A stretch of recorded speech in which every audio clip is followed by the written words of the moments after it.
Hi guys, ಎಲ್ರಿಗೂ ನಮಸ್ಕಾರ. ನಾನು ನಿಮ್ಮ Nayana Siddesh. Welcome back to my YouTube channel.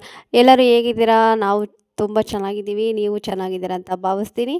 ಯಾರೆಲ್ಲ ಫಸ್ಟ್ ಟೈಮ್ ವಿಡಿಯೋ ನೋಡ್ತಾ ಇದ್ದೀರಾ, ದಯವಿಟ್ಟು ಸಬ್ಸ್ಕ್ರೈಬ್ ಮಾಡಿ, ಶೇರ್ ಮಾಡಿ, ಕಮೆಂಟ್ ಮಾಡಿ, ಲೈಕ್ ಮಾಡಿ.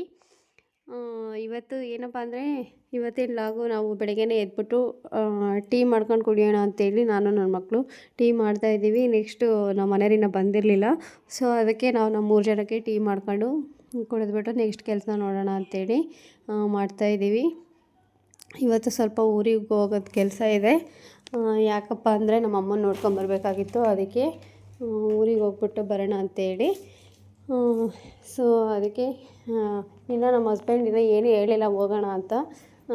ಅವರಿನ್ನೂ ಬಾಡಿಗೆ ಹೋಗಿದ್ದಾರೆ. ಡೈರೆಕ್ಟ್ ಅಲ್ಲಿಗೆ ಬರ್ತೀನಿ ಅಂದರೆ ನಾನು ಮಕ್ಕಳನ್ನ ಕರ್ಕೊಂಡು ಹೋಗ್ತೀನಿ. ನಮ್ಮ ಪಾಪರನ್ನೆಲ್ಲ ಕರ್ಕೊಂಡು ಹೋಗ್ಬೇಕು. ಅವ್ರು 3 ಜನ ಕರ್ಕೊಂಡು ಹೋಗೋದು ತುಂಬ ಕಷ್ಟ. ಬಸ್ಸಲ್ಲಿ ಹೋಗೋದು. ಮಕ್ಕಳು ಎಷ್ಟು ಇದನ್ನು ಮಾಡ್ತಾರೆ ಅಂತ ನಿಮಗೆ ಗೊತ್ತಲ್ಲ. ಅವ್ರನ್ನ ಸಂಭಾಳಿಸೋದು ತುಂಬ ಕಷ್ಟ ಆಗುತ್ತೆ. ಸೊ ಅದಕ್ಕೆ ನಮ್ಮ ಹಸ್ಬೆಂಡ್ ಇನ್ನೂ ಕೇಳಿದ್ದೀನಿ ಹೋಗ್ತೀನಿ ಅಂತ. ಅವ್ರಿನ್ನೂ ಏನೂ ಹೇಳಿಲ್ಲ. ಮಧ್ಯಾಹ್ನದ ಮೇಲೆ ಹೇಳ್ತೀನಿ ಅಂತ ಹೇಳಿದ್ದಾರೆ. ಸೊ ಅದಕ್ಕೆ ಹೋಗೋಣ ಅಂತ ಅಂದ್ಕೊಂಡಿದ್ದೀವಿ. ನೆಕ್ಸ್ಟ್ ಇಲ್ಲಿ ಟೀ ರೆಡಿ ಆಯಿತು. ನಾನು ನನ್ನ ಮಕ್ಕಳು ಧೃತಿ ಮತ್ತು ಸಖಿ ಕುಡಿಯೋಣ ಅಂತೇಳಿ ಟೀನ ಇಲ್ಲಿ ಇಟ್ಕೊತಾ ಇದ್ದೀವಿ. ಅವರು ಇಬ್ಬರು ಬಾಯಿ ತೊಳ್ಕೊಂಡು ಬರ್ತೀನಿ ಅಂತೇಳಿ ಹೊರಗಡೆ ಹೋಗಿದ್ದಾರೆ. ನಮ್ಮ ಧೃತಿ ಮತ್ತು ಸಖಿ. ನಾನಿಲ್ಲಿ ಟೀನ ರೆಡಿ ಮಾಡಿ ಇಟ್ಟಿದ್ದೀನಿ. ಅವರಿಲ್ಲಿ ತೊಳ್ಕೊಂಡು ಬಂದು ಸಖಿ ಮೇಲೆ ಕಂಪ್ಲೇಂಟ್ ಹೇಳ್ತಾಯಿದ್ದಾಳೆ, ನೀರಲ್ಲೆಲ್ಲ ಕಲ್ಲು ಹಾಕಿದ್ದಾಳೆ ಅಂತೇಳಿ. ಅವಳು ನಾನು ಹಾಕಿಲ್ಲ ಅಂತ ಹೇಳ್ತಾ ಇದ್ದಾಳೆ. ಸೊ ಅದಕ್ಕೆ ಇವಾಗ ಟೀ ಕುಡಿಯೋಕೆ ಕುತ್ಕೊತಾ ಇದ್ದಾರೆ ನೋಡಿ ಗೈಸ್. ಅದು ನೀವು ಕೇಳಿದ್ರಿ, ಯಾಕೆ ನೀವು ಈ ಮನೆಯಲ್ಲಿ ಇದ್ದೀರಾ ಅಂತ ಕಮೆಂಟ್ ಮಾಡಿ ಹಂಗೆ ಡಿಲೀಟ್ ಮಾಡಿದ್ದೀರಾ, ನಾನು ನೋಡಿದೆ. ಸೊ ಗೈಸ್, ಅದು ಒಂದು ಸ್ವಲ್ಪ ನಾವು ಹೇಗೆ ಹೇಳ್ಬೇಕಂತ ಗೊತ್ತಾಗ್ತಾ ಇಲ್ಲ. ಹೇಳ್ತೀನಿ, ಅದಕ್ಕೆ ಅಂತ ಒಂದು ವೀಡಿಯೋ ಮಾಡಿ ಹೇಳ್ತೀನಿ. ನನ್ನ ಮಗ ಇನ್ನೂ ಮಲಗಿದ್ದಾನೆ, ಎದ್ದಿಲ್ಲ. ಸೊ ಇಲ್ಲಿ ಇವರಿಬ್ಬರು ನನಗೆ ಈ ಬ್ರೆಡ್ ಬೇಡ, ಆ ಬ್ರೆಡ್ ಬೇಡ ಅಂತೇಳಿ ಜಗಳ ಆಡ್ತಿದ್ದಾರೆ. ಇವರಿಬ್ಬರಿಗೂ ಹೊಂದಾಣಿಕೆನೇ ಇಲ್ಲ ಗೈಸ್, ಯಾವಾಗಲೂ ಜಗಳ ಆಡ್ತಿರ್ತಾರೆ. ಇಲ್ಲಿ ನೋಡಿ, ನಮ್ಮ ಪಾಪಗೆ ಕೈ ಈ ರೀತಿ ಗುಳ್ಳೆ ಆಗಿದೆ. ಅದು ಏನಕ್ಕಪ್ಪ ಅಂದರೆ, ಇರುವೆ ಬರ್ತಾವಲ್ಲ ಸೀಮೆ, ಅದ್ರ ಗೂಡಿಗೆ ಕೈ ಇಟ್ಬಿಟ್ಟಿದ್ದಾನೆ. ಅದು ಕೈ ಮೇಲೆಲ್ಲ ಹತ್ಕೊಂಡು ಆ ಥರ ಆಗಿದೆ. ಮಧ್ಯಾಹ್ನ ನಾನು ಸಖಿ ಹೊರ್ಗಡೆ ಹೋಗಿದ್ವಿ. ಒಂದು ಸ್ವಲ್ಪ ಎಗ್ ರೈಸ್ ತಗೊಂಡು ಬಂದಿದ್ವಿ. ಎಗ್ ರೈಸ್ ತಿಂದ್ಬಿಟ್ಟು ನೆಕ್ಸ್ಟು ಊರಿಗೆ ಹೋಗೋಣ ಅಂತ ನಮ್ಮ ಹಸ್ಬೆಂಡು ಫೋನ್ ಮಾಡಿ ಹೇಳಿದರು ಬನ್ನಿ ಅಂತ. ಸೊ ಅದಕ್ಕೆ ನಮ್ಮ ಧೃತಿನ ಸ್ಕೂಲಿಂದ ಬರಬೇಕು. ಅವಳು ಕಾನ್ವೆಂಟಿಗೆ ಹೋಗ್ತಾಳಲ್ಲ, ಅವಳು ಬರಬೇಕು. 4:15ವರೆಗೂ ವೆಯ್ಟ್ ಮಾಡಬೇಕು. ಅಲ್ಲೇ ಮಧ್ಯಾಹ್ನ 3:30 ಹಂಗೆ ಆಗಿದೆ. ಇವರಿಬ್ರನ್ನ ರೆಡಿ ಮಾಡಬೇಕು ಇವಾಗ.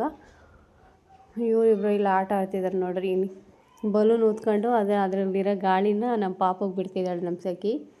ಇವಳಿಗೆ ಬಲೂನ್ ಅಂದರೆ ತುಂಬ ಇಷ್ಟ. ಎಲ್ಲೋದ್ರೂ ತಿನ್ನೋದಕ್ಕಿಂತ ಮುಂಚೆ ಕೇಳೋದೇ ಬಲೂನು. ನಾವು ಯಾವಾಗಲೂ ಒಂದು ಪ್ಯಾಕೆಟ್ ಬಲೂನ್ ಕೊಡಿಸ್ಬೇಕು ಇವಳಿಗೆ, ಇಲ್ಲಾಂದರೆ ಅವಳು ಮಾತೇ ಕೇಳಲ್ಲ, ಅಷ್ಟು ಆಟ ಮಾಡ್ತಾಳೆ. ಸೊ ಇವಾಗ ಇವ್ರು 3 ಜನ ಕರ್ಕೊಂಡು ನಾನು ಹೆಂಗಪ್ಪ ಹೋಗೋದು ಅನ್ನೋಂಗೆ ಆಗ್ಬಿಟ್ಟಿದೆ. ಇಲ್ಲಿಂದ ಹಿರಿಯೂರಿಗೆ ಹೋಗ್ಬೇಕು, ಹಿರಿಯೂರಿಂದ ಹೊಸದುರ್ಗಕ್ಕೆ ಹೋಗಬೇಕು. ಸೊ ಹೋಗೋದೇ ಒಂದು ತಲೆ ಬಿಸಿ ಗಾಯ್ಸ್. ಯಾಕಂದರೆ ಹುಡುಗರನ್ನ 3 ಜನ ಕರ್ಕೊಂಡು ಹೋಗೋಕ್ಕಾಗಲ್ಲ. ಇನ್ನೊಂದಂದರೆ ನಮ್ಮ ಧೃತಿ ಸಖಿ ಇಬ್ಬರು ಭಾರಿ ಜಗಳ ಆಡ್ತಾರೆ. ಅವ್ರನ್ನ ಮೇಂಟೈನ್ ಮಾಡ್ಕೊಂಡು ಹೋಗೋದು ತುಂಬ ಕಷ್ಟ ಆಗುತ್ತೆ. ಇಲ್ಲಿ ನೋಡಿರಿ, ಇವಾಗ ನನ್ನ ಮಕ್ಕಳು ಹೆಂಗೆ ನಿಂತಿದ್ದಾರೆ. ಇನ್ನೇ ನಮ್ಮ ಧೃತಿ ಬರೋ ಟೈಮ್ ಆಯಿತು.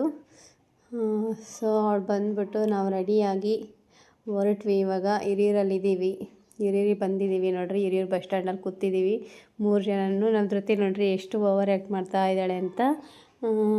ಹಿರಿಯೂರು ಬಸ್ ಸ್ಟ್ಯಾಂಡಲ್ಲಿ ಇದ್ದೀವಿ ಗಾಯ್ಸ್, ಪ್ರೈವೇಟ್ ಬಸ್ ಸ್ಟ್ಯಾಂಡಲ್ಲಿ ಕೂತಿದ್ದೀವಿ ಇಲ್ಲಿ. ಇವಾಗ ಇಲ್ಲಿನೋ ಬಸ್ ಬರೋದು 6:30 ಆಗುತ್ತೆ ಅಂತ ಹೇಳಿದ್ದಾರೆ. ಹೊಸದುರ್ಗ ಲಾಸ್ಟ್ ಗಾಡಿ ಅದು, ಲಕ್ಷ್ಮೀ ನರಸಿಂಹ ಬಸ್ಸು.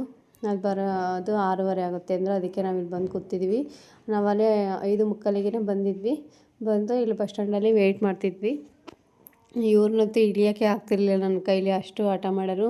ನೆಕ್ಸ್ಟು ನಾವು ಊರಿಗೆ ಬಂದುಬಿಟ್ಟು ಎಲ್ಲ ನಮ್ಮ ಅಮ್ಮನ ಮಾತಾಡಿಸಿ ನಾವು ರಿಟರ್ನು ನಮ್ಮ ಗಾಡೀಲಿ ಹೋಗ್ತಾಯಿದ್ದೀವಿ. ಅದು ನನ್ನ ತಂಗಿ ಅಲ್ಲಿ ಕೂತಿದ್ದಾಳಲ್ಲ, ನಮ್ಮ ವೇದ, ಅವ್ರ ಊರಿಗೆ. ಅವ್ರನ್ನ ಅಲ್ಲಿಗೆ ಡ್ರಾಪ್ ಮಾಡಿ ನಾವು ಅಲ್ಲಿಂದ ಹೋಗೋಣ ಅಂತೇಳಿ ಹೋಗ್ತಾಯಿದ್ದೀವಿ. ಇದು ಶ್ರೀರಾಮ್ಪುರದ ರೋಡಲ್ಲಿ ಹೋಗ್ತಿದ್ದೀವಿ ನಾವು.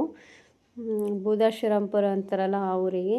ನೆಕ್ಸ್ಟು ನಾವು ಅಲ್ಲಿಂದ ಅವ್ರನ್ನ ಊರಿಗೆ ಬಿಟ್ಬಿಟ್ಟು ಅಲ್ಲಿಂದ ರಿಟರ್ನು ನಾವು ನಮ್ಮೂರಿಗೆ ಹೋಗ್ತಾ ಇದ್ದೀವಿ. ಉಳಿಯಾರಿಂದ ಹಿರಿಯೂರಿಗೆ ಹೋಗಿ ಹಿರಿಯೂರಿಂದ ವದಿಕೆರೆಗೆ ಹೋಗ್ಬೇಕು ಅಂತೇಳಿ.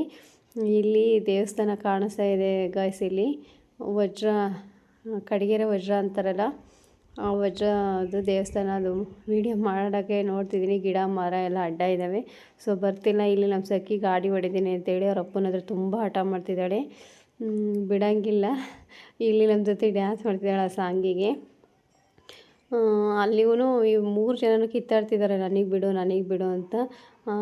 ಅಲ್ಲಿಗೆ ಸಖಿ ಆದಮೇಲೆ ನೆಕ್ಸ್ಟ್ ಧೃತಿ ಹೊಡಿತಾಳೆ. ಧೃತಿ ಆದಮೇಲೆ ನಮ್ಮ ಪಾಪುನು ಕುತ್ಕೊತಾನೆ.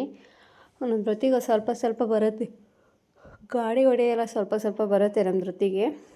ಅವಳು ಟ್ರ್ಯಾಕ್ಟರ್ನೂ ಅಷ್ಟೇ ಹೊಡಿತಾಳೆ, ಸ್ವಲ್ಪ ಬೈಕು ಹಂಗೇ. ಯಾರ ಜೊತೆಗಿದ್ಬಿಟ್ರೆ ಹೊಡಿತಾಳೆ. ಅಲ್ಲಿ ಮೇಲ್ಗಡೆ ಕಾಣಿಸ್ತಿದೆ ಗಾಯ್ಸ್, ನಾನು ಅಲ್ಲಿಗೂ ಝೂಮ್ ಹಾಕಿದ್ದೀನಿ, ಅದು ನೀಟಾಗಿ ಕಾಣಿಸ್ತಿಲ್ಲ ದೇವಸ್ಥಾನ. ವಜ್ರದ ರಂಗನಾಥ ಸ್ವಾಮಿ ಅಂತೇಳಿ ಇಲ್ಲಿ ಕಡಿಗೆರೆ ವಜ್ರ ಆ ರೋಡಲ್ಲಿ ನಾವು ಹೋಗ್ತಾ ಇದ್ವಿ, ಅಲ್ಲಿಗೆ ತೋರಿಸ್ತಾ ಇದ್ದೀನಿ ನಾನು. ಸೊ ಇವಾಗ ಅವಳಾದಮೇಲೆ ನಾವು ಮೇನ್ ರೋಡಿಗೆ ಬಂದಮೇಲೆ ಇವಳು ನಮ್ಮ ಧೃತಿ ನಾನು ಹೊಡಿತೀನಿ ಅಂತೇಳಿ ಅವಳು ಹೊಡಿತಿದ್ದಾಳೆ ಗಾಡಿನ. ಅವರಪ್ಪ ಬೈತೈತೆ ಹಿಂಗೆ ತಿರುಗಬೇಡ ಅಂತೇಳಿ. ಏನೇ ಆಗಲಿ ಮಕ್ಕಳು ಹಠ ಮಾಡಿದಂದರೆ ಅದು ಆಗೋವರೆಗೂ ಬಿಡಲ್ಲ, ಅವ್ರದ್ದೇ ನಡಿಬೇಕು, ಆ ರೀತಿ ಆಡ್ತಾರೆ ಮಕ್ಕಳು. ಸೊ ನೋಡಿರಿ ಇಲ್ಲಿ ಅವಳು ಎಷ್ಟು ಹಠ ಮಾಡಿ ಹೋಗಿದ್ದಾಳೆ ಗಾಡಿ ಹೊಡಿತಾ ಇದ್ದಾಳೆ ನೋಡಿರಿ. ಒಂದು ಸ್ವಲ್ಪ ಇವಳು ಪರವಾಗಿಲ್ಲ, ಹೆಂಗೋ ಅವರಪ್ಪ ಯಾವ ಕಡೆ ಹೇಳುತ್ತೆ ಆ ಕಡೆ ತಿರುಗ್ತಾಳೆ ಸ್ಟೇರಿಂಗ್ನ. ಇವಳು ನಮ್ಮ ಸಖಿಗೆ ಅಷ್ಟು ಗೊತ್ತಾಗಲ್ಲ. ಭಾಳ ದಿನ ಆದಮೇಲೆ ನಾವು ಹಿಂಗೆ ತುಂಬ ದಿನ ಆದಮೇಲೆ ನಾವು ನಮ್ಮ ಹಸ್ಬೆಂಡ್ ಜೊತೆಗೆ ಹೋಗ್ತಾ ಇರೋದು. ಯಾಕಂದರೆ ಅವರು ತುಂಬ ಬಾಡಿಗೆ ಅಂತೇಳಿ ಹೋಗ್ತಾನೆ ಇದ್ದರು, ಬರ್ತಾನೆ ಇರಲಿಲ್ಲ. ಇವತ್ತು ನಾವು ಅಲ್ಲಿ ಊರಿಗೆ ಹೋಗಿರೋದ್ರಿಂದ ಅವ್ರ ಜೊತೆಗೆ ನಾವು ನಮ್ಮೂರಿಗೆ ಬರ್ತಾಯಿದ್ದೀವಿ. ಈಗ ನೋಡಿರಿ ನನ್ನ ಮಗರಾಯ ಸಾತ್ವಿಕ್ ಕೂತಿದ್ದಾನೆ ಅವ್ರ ಅಪ್ಪನ ಹತ್ರ, ಅವನು ಗಾಡಿ ಹೊಡಿಬೇಕಂತೆ. ಅವರಿಬ್ಬರು ನೋಡಿ, ಅವನು ಮಲಗಿದ್ದ, ಅವರಿಬ್ಬರು ಕಿತ್ತಾಡೋದು ನೋಡಿ ಎದ್ದು ಅವನು ಹೋಗಿದ್ದಾನೆ. ನಾನು ಎಷ್ಟೇ ಕರೆದ್ರೂ ನನ್ನ ಹತ್ರಕ್ಕೆ ಬರೋಂಗೇ ಇಲ್ಲ, ಅವನು ಹಂಗೆ ಆಡ್ತಿದ್ದಾನೆ. ಇಲ್ಲಿ ಇದು ಉಳಿಯಾರ್ ರೋಡಲ್ಲಿ ಹೋಗ್ತಿದ್ದೀವಿ, ಹೆಲ್ತ್ಕೆರೆ ಬಿಟ್ಟು ಮುಂದೆ ಪಾಸ್ ಆಗಿದ್ದೀವಿ ನಾವು. ಅಲ್ಲಿಂದ ಬಂದ್ಬಿಟ್ಟು ಮನೆಗೆ ನಾವು ಕುತ್ಕೊಂಡಿದ್ವಿ. ನಮ್ಮ ಹಸ್ಬೆಂಡು ಮೆಣ್ಸಿನ್ಕಾಯಿ ಮತ್ತು ಮಂಡಕ್ಕಿ ತಗೊಂಡು ಬಂದಿದ್ರು ತಿನ್ನೋದಕ್ಕೆ. ತಗೊಂಡು ತಿಂತಿದ್ರು, ನನಗೆ ತಿನ್ನೋ ಅಂತ ಇಟ್ಟಿದ್ದರು.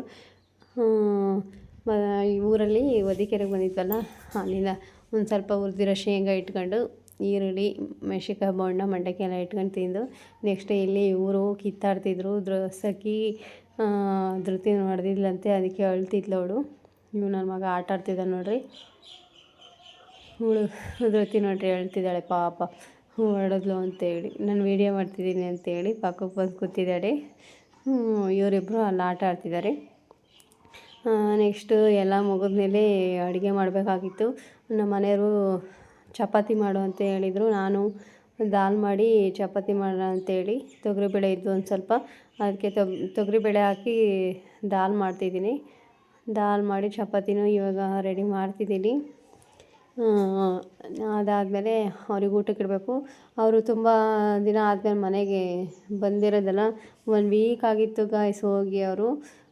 ಅದಕ್ಕೆ ಅವರಿಗೆ ಚಪಾತಿ ದೋಸೆ ಎರಡೇ ಇಷ್ಟ, ಇನ್ನು ಯಾವ ಐಟಮು ಅವ್ರು ಕೇಳಲ್ಲ. ಸೊ ನೆಕ್ಸ್ಟು ನಾನಿಲ್ಲಿ ಹಾಲು ಕಾಯಿಸಿದ್ದೀನಿ.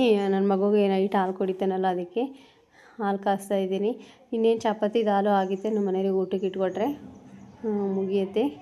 ಅವರು ಏನಂದರೆ ಸ್ವಲ್ಪ ಖಾರನೂ ತಿನ್ನಲ್ಲ ಜಾಸ್ತಿ, ಖಾರ ಕಮ್ಮಿ ಹಾಕಿಯೇ ನಾವು ಅಡುಗೆ ಮಾಡಬೇಕು. ಇನ್ನೇನು ನಮ್ಮ ಮನೆಯವ್ರಿಗೆ ಊಟಕ್ಕೆ ಇಟ್ಕೊಟ್ಟೆ, ಅವರು ಊಟ ಮಾಡಿದರು. ಇವಾಗ ನೆಕ್ಸ್ಟ್ ನಾನು ಊಟ ಮಾಡಬೇಕು. ಹೆಂಗಿತ್ತು ಅಂತ ತುಂಬ ಚೆನ್ನಾಗಾಗಿತ್ತು ದಾಲ್ ಇವತ್ತು. ಮನೆಯವರು ಚೆನ್ನಾಗಿ ತಿಂದರು, ನಾನು ಅಷ್ಟೇ 3 ಚಪಾತಿ ಹಾಕ್ಕೊಂಡು ದಾಲ್ ಜೊತೆಗೆ ತಿಂದೆ ಗಾಯ್ಸ್. ಇವತ್ತಿನ ವಿಡಿಯೋ ಹೇಗಿತ್ತು ಅಂತ ಕಮೆಂಟ್ ಮಾಡೋದನ್ನ ಮರಿಬೇಡಿ ಗಾಯ್ಸ್. ಬಾಯ್.